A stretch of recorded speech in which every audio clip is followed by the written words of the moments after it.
What do you seek, my dear customers? Shazam! Here's the goods! Les jeux mobiles.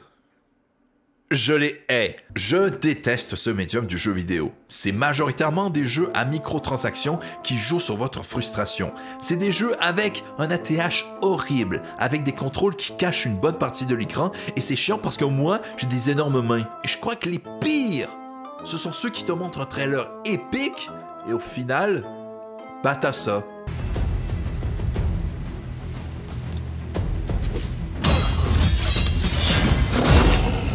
Merci, hein. Bah, c'est génial. Du coup, c'est pas du tout mensonger, quoi.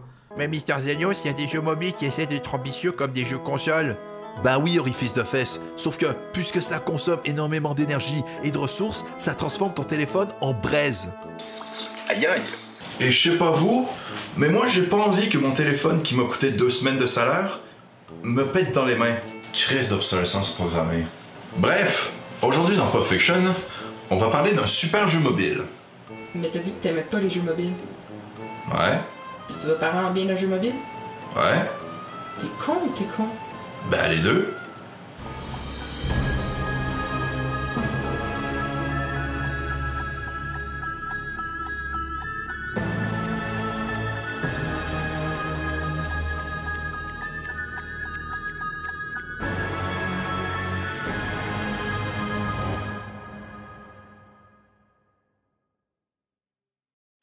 Goddess of Victory Nikkei est un jeu mobile développé par le studio coréen Shift Up, qui combine des éléments de jeu de tir à la troisième personne, de RPG, et c'est un gacha.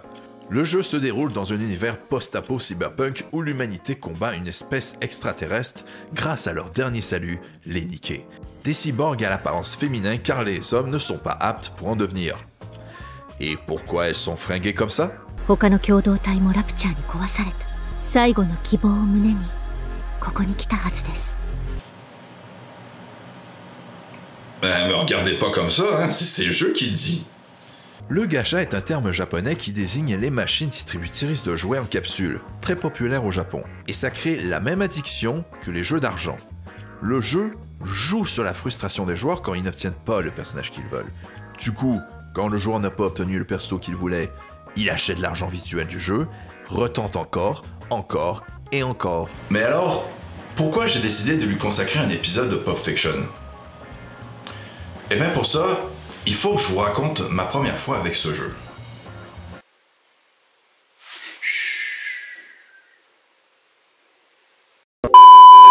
Tout avait commencé lorsque je voyais des youtubeurs faire la promotion du jeu. C'était scripté comme n'importe quel placement de produit, puis j'ai vu celle de Retake, qui parle du crossover avec Chainsaw Man. Est-ce que j'aime Chainsaw Man?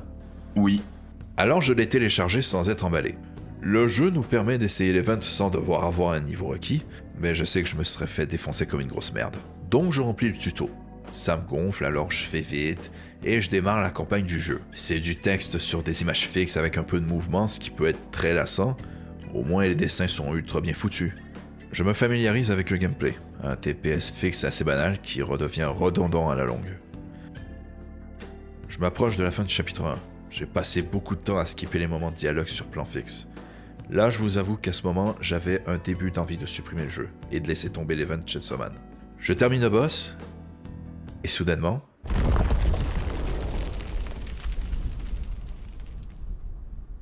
une cinématique se déclenche. Et c'est mis en scène comme un animé. Ce qui est bizarre car on croyait que les moments d'histoire ne seraient que des plans fixes. 先発隊は全滅。部品がすべて剥がれてしまいました。マリアンは生きてはいる。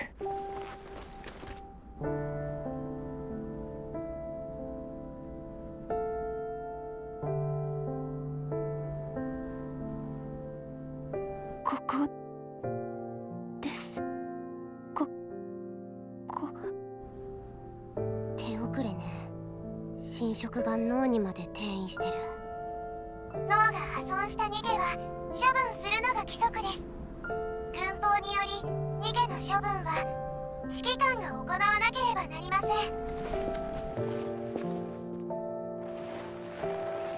自決用の拳銃です。人間も使用できます。至近距離から撃ってください。私がやろうか。ダメよ。ニケがニケを処分することはできないもの。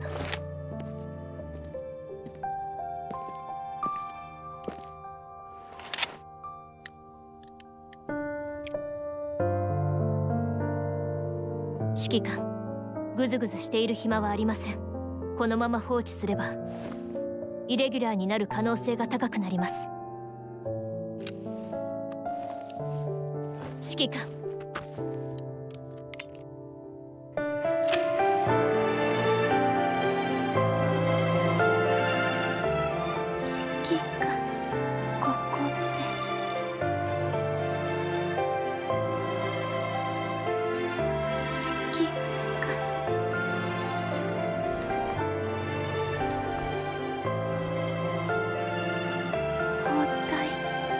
嬉しかったです。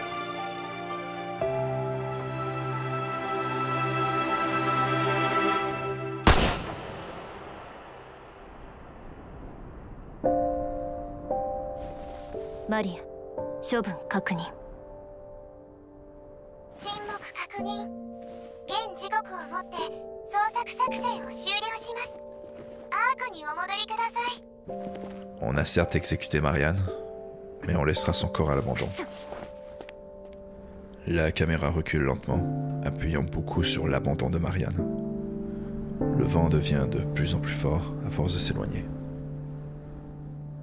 Fin du chapitre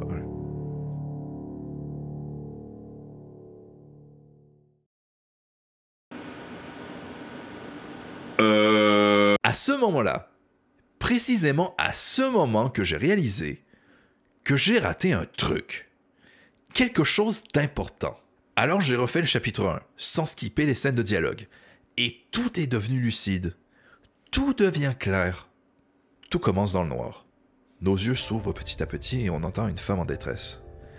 Cette femme essaie de nous réanimer au défibrillateur et elle nous questionne sur qui on est, pour s'assurer qu'on n'ait aucune séquelle. Nous incarnons un jeune commandant d'escouade, dont notre vaisseau transporteur a été abattu en plein vol. La femme qui essaie de nous ramener à la vie s'appelle Marianne, et elle est sous notre commandement. Après une attaque de rapture, des robots extraterrestres, Marianne s'est blessée à la jambe. C'est une blessure minime puisqu'elle est une cyborg. Tant que le cerveau est intact, une Niké ne peut pas mourir. Mais notre personnage insiste pour lui mettre un bandage. Alors qu'on se dirige vers le point de rendez-vous, Marianne propose qu'on se repose sur elle, puisque nous avons encore mal à la tête. Un moment de complicité se crée entre nos deux personnages. Un peu plus loin, on retrouve deux autres Niké qui vont être à leur tour sous notre commandement, Rapi et Anis. La première est une cyborg froide, disciplinée et concentrée sur sa mission, tandis que l'autre est plus extravertie et espiègle. Une certaine tension se crée entre Marianne, Rapi et Anis, car ces deux dernières n'ont pas réussi à protéger leur ancien commandant. Mais est-ce qu'on peut vraiment leur en vouloir quand ce commandant a agi en crétin et a cru pouvoir tuer une rapture à lui tout seul? Mais bref, la mission consiste à retrouver une escouade Niké disparue. Nous progressons dans la ville, le bruit des explosions résonne au loin tandis que votre équipe se fraye un chemin à travers un paysage ravagé. L'air est lourd, chargé de fumée et de poussière, mais il n'y a pas de temps pour s'attarder sur le passé. Les raptures sont partout. Elles rôdent, cherchant le moindre opportunité d'attaquer. Et nous arrivons à destination. Mais aucune trace de l'escouade. Futée, celle qui communique avec nous depuis la base, nous envoie les données du vaisseau qui nous a transportés. Rapi les reçoit, et d'un seul coup, pointe son arme sur Marianne. On apprend qu'avant notre réveil, c'était Marianne qui a battu le transporteur. Les raptures ont infecté son système nerveux, la transformant en ennemi. Elle lutte intérieurement, tentant de résister, mais son corps ne lui obéit plus. La corruption est implacable. Elle envoie un signal pour attirer une rapture colossale, le genre d'ennemi à éviter vu notre niveau. On donne tout ce qu'on a pour vaincre la forgeronne et sauver Marianne. Mais vous connaissez la suite.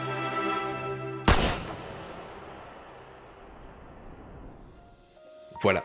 C'est ça la force de Goddess of Victory Niké. Son histoire, son univers, et ça, ce n'est que le premier chapitre. Sur une trentaine, et d'autres qui sortent à chaque mise à jour. J'étais persuadé que c'était une énième pompe à fric qui utilise l'hypersexualisation pour attirer le conmoyen. Quelle monumentale erreur. Imaginez une histoire qui vous fait ressentir quelque chose de fort. Pas juste un simple divertissement, mais une histoire qui vous touche profondément, qui vous fait réfléchir, pleurer ou sourire malgré vous. C'est ce qu'on appelle une histoire avec de la gravité. Celle que je préfère le plus. C'est le poids des événements. C'est l'importance des enjeux. Une histoire avec de la gravité, c'est une histoire qui a un impact, qui nous fait ressentir quelque chose de fort. Ça peut être une torsion dramatique, une lourdeur émotionnelle, ou même une ambiance pesante qui te fait sentir que chaque décision compte. L'histoire de Goddess of Victory Nikki, c'est exactement ça. C'est rempli de moments d'émotion, de tension, et plus on avance, plus les enjeux deviennent importants. L'histoire principale va parler des conséquences de la guerre sur le mental, le poids du leadership, du transhumanisme, l'humanité et la machine.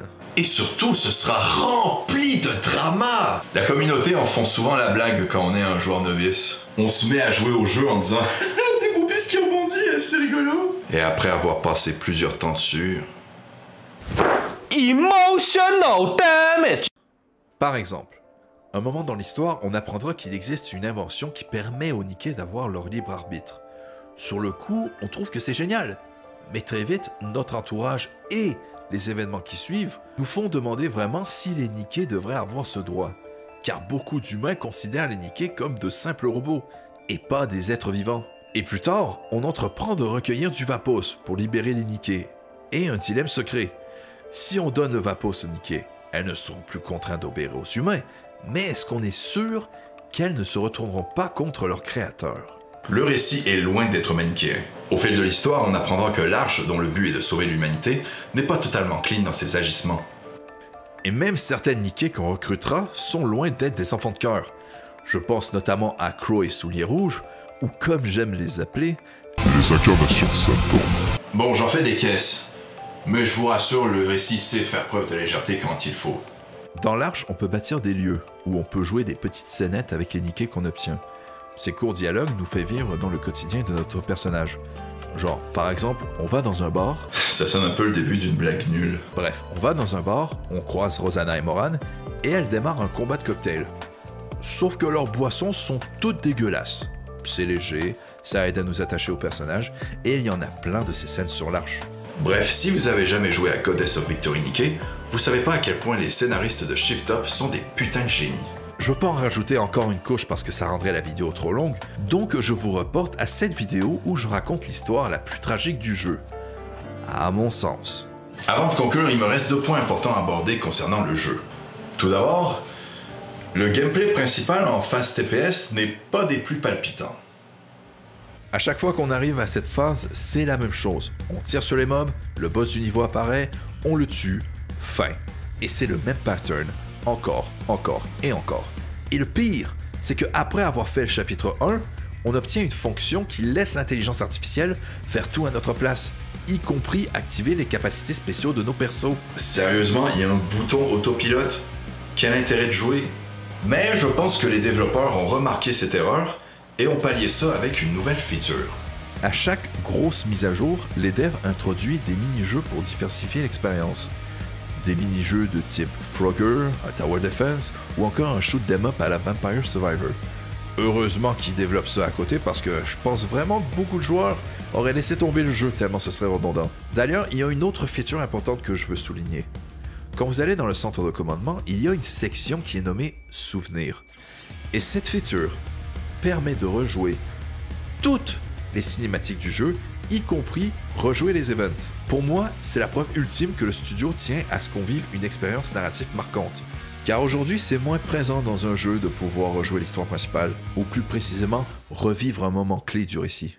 Dernier point à aborder, le fanservice. Oui, je peux pas faire de chronique sur ce jeu sans parler de ce sujet. Alors qu'on soit clair, oui, Goddess of Victory Nikki sexualise ses personnages. Mais pas tous. Il y a autant de personnages qui sont sexualisés de par leur character design et le trait du dessin, et il y en a autant qui ne le sont pas. Ah ouais, mais il y a sûrement que les femmes qui sont sexualisées dans ce jeu. J'y crois pas comment je suis beau. Le mec parfait, zéro défaut. Putain que je suis beau. D'ailleurs, j'en profite pour poser cette question. N'hésitez pas à dire dans les commentaires ce que vous en pensez. si ton personnage est bien écrit et intéressant pour que tu suives son parcours, est-ce qu'au final, on s'en foutrait un peu qu'il soit sexualisé? J'ai posé la question parmi des membres de la communauté du jeu, et systématiquement, ils disent tous que ce qui les marque le plus dans le jeu, c'est l'univers et l'histoire, mais pas trop le fanservice. Et puis merde quoi, ça fait du bien de voir des jolies femmes dans un jeu vidéo. Ça en manque cruellement ces temps-ci en Occident. En fait, le fanservice sert uniquement à nous attirer pour qu'on puisse découvrir les véritables ambitions du jeu. Ça montre que c'est bien beau de nous offrir des personnages avec un chara design tape à l'œil, mais que ce n'est pas uniquement sur ça qu'on doit vendre un produit. Sinon, il ne fera pas long feu. Le meilleur exemple, c'est quand on voit des streamers qui disent dans leur titre « J'essaye enfin Goddess of Victorinique » avec comme idée qu'ils auront affaire à un jeu moyen avec beaucoup de fanservice. Je me régale à chaque fois quand je vois ces streamers jouer pour la première fois au jeu, en sachant très bien ce qui allait se passer. Why am I so invested? We all were just like, oh, okay, new mini, you know, horny gacha game, and then an hour in, you're like, oh, I signed up for some Yoko Taro shit, didn't I? That's alright. Dude! Holy shit! That was good! Like, damn! This is the beginning of this game? This is what's hiding underneath this game? Did not expect that. I ain't gonna lie. This is chapter 1. Why was I getting emotional already? Why was I getting chills already down my body? The music was on point. It was emotional. I just met these characters, but I felt bad that we had to execute Marion. I came here for the freaking ass and titties and I'm fucking crying. I'm actually crying, what the fuck? Oh my freaking god. Oui, chiale tes grands morts. Moi j'étais là bien avant vous. J'ai connu la guerre, moi, monsieur. Are you serious right now? Welcome to depression. Welcome to DK, what the hell? Oh my god. I'm literally crying. No, don't do that, no. Oh my god, wait, what? Why am I crying? That was beautiful, but heartbreaking, man. No, we just leave her there. Why does it have to be me? No one dies, right? No, that's messed up.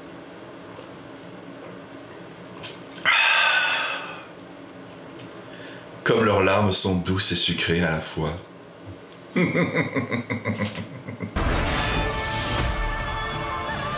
Le jeu gênant qui fait un crossover avec l'autre jeu gênant. Dis-moi, tu trouves ça marrant, cette fils de pute? Pour un jeu mobile, Goddess of Victorinique mérite qu'on y jette un coup d'œil. Parfois je me dis que le jeu serait encore plus génial s'il avait bénéficié d'un développement à la manière d'un AAA. Imaginez le banger, comme on dit, si on gardait son esthétique, son travail d'écriture d'histoire, de personnages, et qu'on transposait tout ça dans un gameplay du niveau de Hoyoverse. Oh le rêve! Je me le répète, mais sa force c'est l'histoire et la caractérisation de ses personnages.